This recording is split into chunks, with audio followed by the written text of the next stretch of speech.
You know, when they told me I was profoundly deaf, I was devastated. Because the idea of not hearing music in its completeness, you know, the high pitches and the low pitches, the flutes, the resonance of the bassoon, the tuba. I wanted to hear the full orchestra.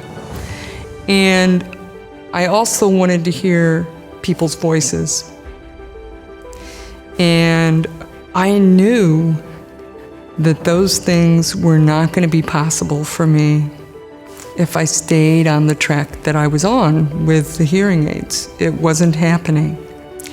When I was offered the option of a cochlear implant, I've got to go for this. You know, I've got to go for being able to hear everything that's important to me. The voices of those I love, the music, all of the sounds of life that we take for granted, the everyday things we can just walk by and ignore. I can't imagine not hearing the leaves under my feet, or not hearing my dog, or people that I care about. I hugged someone and they whispered, "I love you." And I hadn't heard that since I was a kid.